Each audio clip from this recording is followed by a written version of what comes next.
जय श्री गणेश। नमस्कार। मैं आचार्य संजय द्विवेदी। मेरे समस्त प्रबुद्ध दर्शकों का मेरे चैनल पर हार्दिक स्वागत है। आज मैं वर्ष 2024 का कन्या राशि का वार्षिक राशिफल लेकर आपके सम्मुख उपस्थित हूँ। कन्या राशि के लिए ये वर्ष किस प्रकार का फल देने वाला है, आपके स्वास्थ्य के परिप्रेक्ष्य में, आपके लाभ के परिप्रेक्ष्य में, धन के क्षेत्र में कितना लाभ दे सकता है, आपका पारिवारिक भाव कैसा रहने वाला है, वैवाहिक संबंध कैसे रहेंगे, शिक्षा ज्ञान संतान का पक्ष कितना बलवान होगा, इस वर्ष में आप कार्य क्षेत्र में कितनी उन्नति करने वाले हैं, व्यापार में कितना लाभ अर्जित कर सकते हैं, इस वर्ष में आपके भूमि भवन वाहन का क्या योग बन रहा है, इन समस्त स्थितियों का संपूर्ण विश्लेषण लेकर मैं आपके सम्मुख उपस्थित हूं।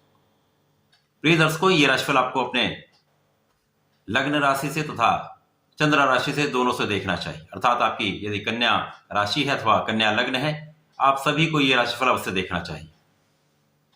कन्या राशि बुध की राशि है, जहां पर बुध की स्थितियों को भी देखते हुए, समस्त आकलन करते हुए यह राशिफल मैं आपके लिए प्रस्तुत कर रहा हूं। वार्षिक राशिफल सदा ही 3 मुख्य ग्रहों पर आधारित होता है, जहां पर शनिदेव जो सर्वाधिक समय के लिए होते हैं, 2.5 वर्ष इनका गोचर काल होता है, राहु 1.5 वर्ष के लिए होते हैं तथा गुरुदेव बृहस्पति 1 वर्ष के लिए किसी राशि में गोचर करते हैं। इन समस्त स्थितियों को देखते हुए शनि तथा गुरु के जो परिवर्तन है उनको संकलित करते हुए कोई भी राशिफल दिया जाता है। जो लंबे अवधि के राशिफल हैं वो इन पर ही निर्भर होते हैं। कन्या राशि के लिए यदि स्थितियों का अवलोकन करें तो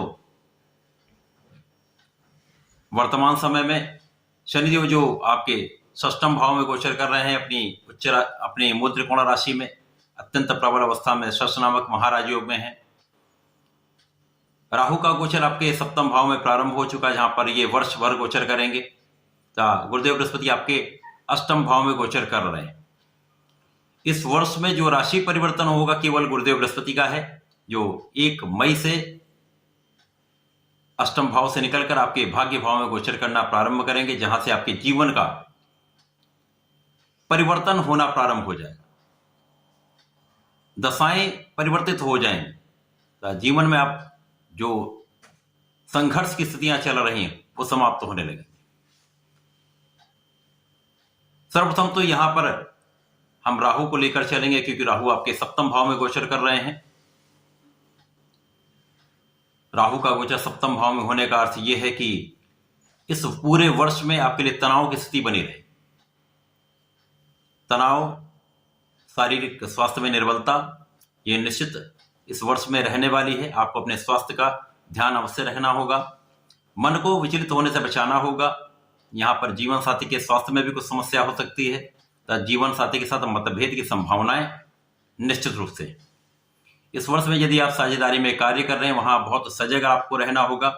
साझेदारी में किसी भी पर अंधविश्वास करना आपके लिए श्रेयस्कर नहीं है, लाभदायक नहीं होगा। तो यहां पर बहुत सोच विचार कर आपको कार्य करना चाहिए। राहु का प्रभाव यद्यपि आपको कहीं ना कहीं राजनीति के क्षेत्र में एक अच्छा लाभ दे सकता है,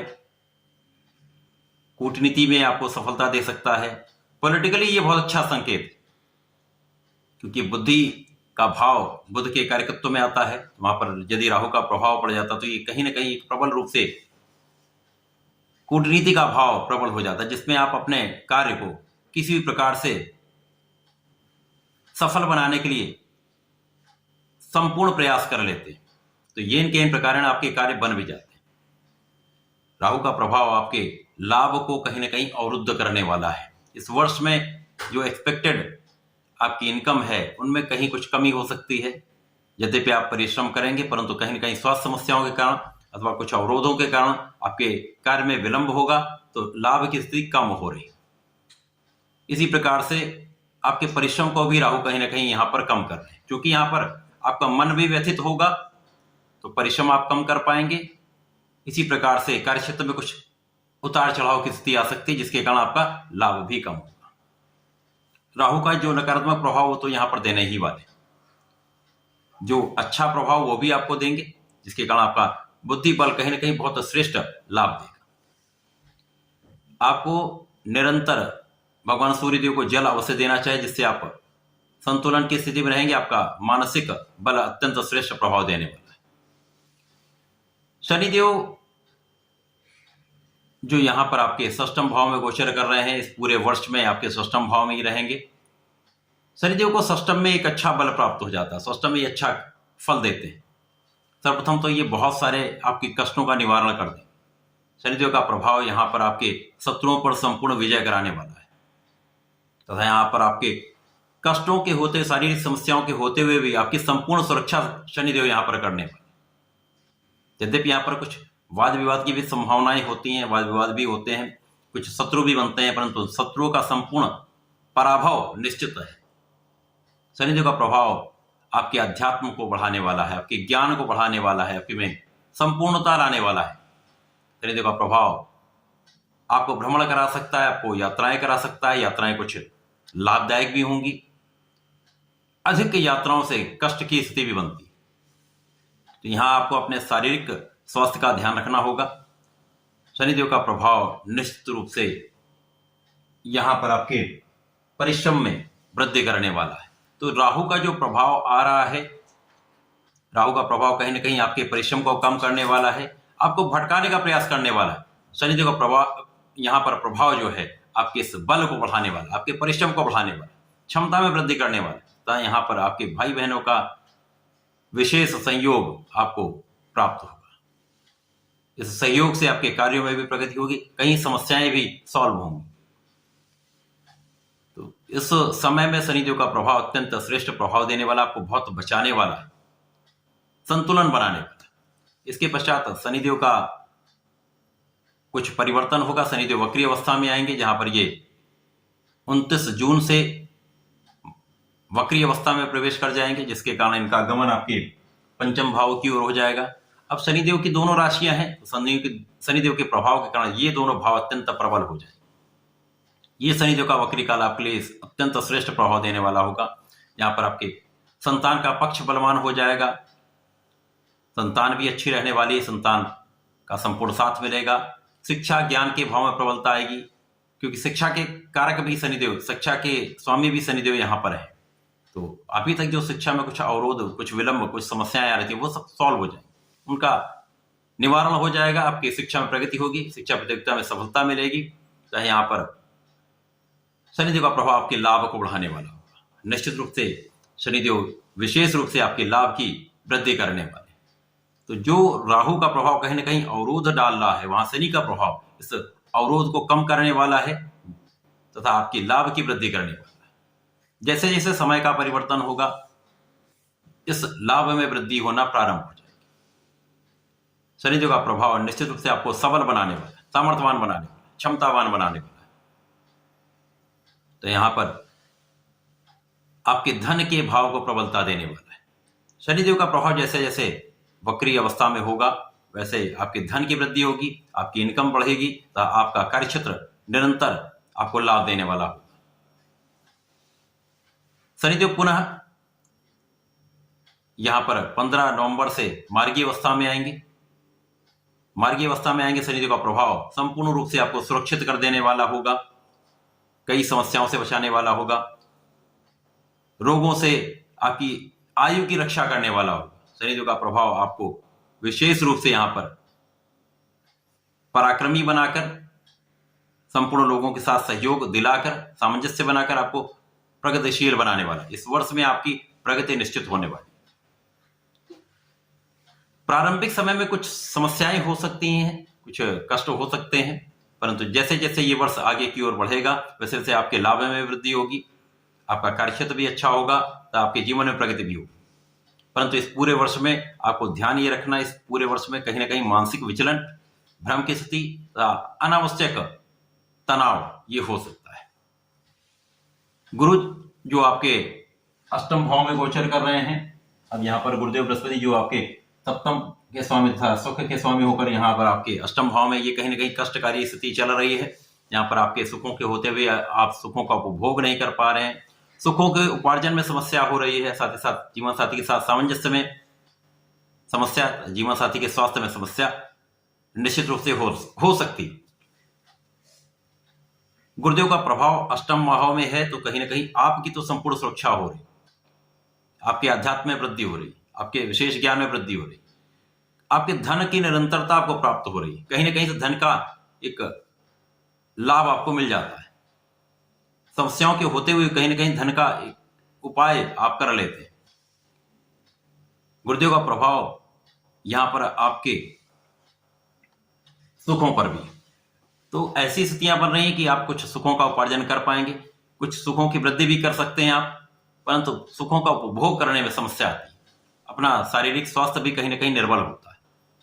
परंतु जैसे ही 1 मई से गुरुदेव का परिवर्तन आपके भाग्य भाव में हो जाएगा, आपकी स्थिति अत्यंत श्रेष्ठ हो जाएगी, क्योंकि यहाँ पर गुरुदेव आपके सुख तथा सप्तम के स्वामी होकर जब भाग्य में होंगे, आपका भाग्य भी प्रबल करेंगे, यहाँ पर आपके सुखों को भी बढ़ाएंगे। आपके जीवन साथी के साथ जो समस्याएं चल रही हैं, उनके साथ में जो समस्याएं चल रही हैं, समस्याओं का समापन होगा, आपके जीवन में प्रगति होना प्रारंभ हो जाएगी, भाग्य का संपूर्ण साथ मिलना प्रारंभ हो जाएगा। यहाँ पर गुरुदेव आपके भाग्य को बढ़ा देंगे।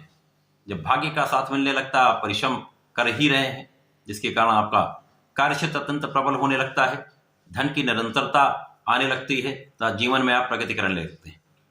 गुरुदेव का प्रभाव आपके 9वें भाव में होकर आपकी लग्न को प्रबलता देने वाला होगा, क्योंकि यहाँ पर राहु का भी प्रभाव है। तो राहु का जो नकारात्मक प्रभाव है, गुरुदेव के प्रभाव के पश्चात कहीं ना कहीं एक बैलेंसिंग स्थिति बन जा रही है। तो गुरु का एक बल मिल जाएगा। तो गुरु का जब बल मिल जाता है, जो कि सप्तमेश होकर आपके लग्न पर प्रभाव डालेंगे, तो जीवन साथी का भी संपूर्ण साथ मिलेगा। तथा यहाँ पर आपके प्रभाव में वृद्धि होगी, आपकी क्षमता बढ़ जाएगी। यदा कदा कुछ समस्याएं रह सकती हैं, परंतु संपूर्ण रूप से गुरुदेव यहाँ आपको लाभकारी स्थिति में रखने वाले हैं। गुरुदेव का प्रभाव आपके परिश्रम को भी बढ़ाने वाला है, लोगों को सहयोग दिलाने वाला है। यहाँ पर संतान पक्ष अत्यंत बलवान रहने वाला, संतान प्राप्ति का योग बनेगा, संतान भी श्रेष्ठ रहने वाली है। यहाँ पर संतान का सुख प्राप्त होगा। आपके शिक्षा ज्ञान से जो कहीं ना कहीं अभी तक आप उतना लाभ नहीं ले पा रहे थे, उस ज्ञान का संपूर्ण उपयोग भी कर पाएंगे। शिक्षा के क्षेत्र में संपूर्ण सफलता भी आपको प्राप्त होगी। प्रेम संबंधों के लिए समय अच्छा रहने वाला है, जहां पर आप प्रेम संबंधों को विवाह में भी परिणत कर सकते हैं। गुरु का परिवर्तन आपके लिए श्रेष्ठ लाभ देने वाला है, आपकी शारीरिक समस्याओं को दूर करने वाला है, जो कष्ट थे वो भी दूर हो जाएंगे। तो संपूर्ण रूप से मई से आपका जीवन सुगम होने लगेगा, सरल होने लगेगा, स्वास्थ्य आपका अच्छा होने लगेगा। इसके पश्चात अक्टूबर में 9 अक्टूबर से गुरुदेव जब वक्री अवस्था में आएंगे, पुनः कहीं ना कहीं कुछ समस्याएं हो सकती है, परंतु उतना कष्ट नहीं होने वाला है। स्वास्थ्य का ध्यान आपको रखना होगा। यहां पर आप कुछ रिसर्च कार्य करना चाह रहे हैं, रिसर्च कार्य में आपकी वृद्धि हो जाएगी। यदि कुछ नए कार्य क्षेत्र में जाना चाह रहे हैं, नई व्यापार में जाना चाह रहे हैं, तो वहां पर उसकी स्थितियां बन जाएंगी। अचानक धन लाभ की स्थिति बन जाएगी, परंतु यहां पर आपको संपूर्ण रूप से अपने स्वास्थ्य का ध्यान रखना होगा। जीवन साथी के साथ सामंजस्य बनाकर चलना होगा, जीवन साथी के स्वास्थ्य का भी आपको ध्यान रखना होगा। परंतु इस समय में गुरुदेव का प्रभाव बहुत कुछ आपके सुखों को वृद्धि करने वाला होगा। आपके सुखों का उपार्जन भी आप करेंगे, सुखों का उपभोग भी आप कर पाएंगे। इस पूरे वर्ष में जब गुरुदेव का प्रभाव मार्गीय अवस्था में आएगा, 4 फरवरी से गुरुदेव पुनः मार्गीय अवस्था में आ जाएंगे, तो संपूर्ण बल के साथ आपको स्वस्थ भी रखेंगे, आपको बलवान भी रखेंगे, आपके शारीरिक समस्याओं को दूर करेंगे, आपको प्रभावशाली बनाएंगे। साथ ही साथ आपके सुखों का उपार्जन आप कर पाएंगे। सुखों की वृद्धि का समय आपके लिए आ चुका है। इस पूरे वर्ष में बहुत कुछ आपके पक्ष में रहने वाला है, बहुत सारी नकारात्मकता आपकी दूर होने वाली है। जो वर्ष 2023 के कष्ट थे वो इस वर्ष में आपके दूर हो जाएंगे। तो इस पूरे वर्ष में आपको इस लाभ को अर्जित करना चाहिए। कन्या राशि के जातकों को नियमित रूप से भगवान गणपति की शरण में रहना चाहिए। प्रतिदिन ओम गंग गणपतये नमः का जप करना चाहिए। प्रत्येक बुधवार को भगवान श्री गणपति के संकर्षणासन श्री गणेशोत्तम का पाठ अवश्य करना चाहिए, क्योंकि राहु का प्रभाव तो पूरे वर्ष रहने वाला है। तो यदा कदा समस्याएं बनी रहेंगी। यद्यपि यहाँ पर आपकी शनि तथा गुरु की स्थिति अत्यंत श्रेष्ठ है, जिसके कारण बहुत कुछ संतुलन बन रहा है। तो इन छोटी छोटी समस्याओं से बचने के लिए यदि आप ऐसा करते रहेंगे तो संपूर्ण लाभ भी प्राप्त कर पाएंगे, कष्टों से भी बचेंगे। तो ऐसा करके पूरे वर्ष का लाभ लें। धन्यवाद, नमस्कार।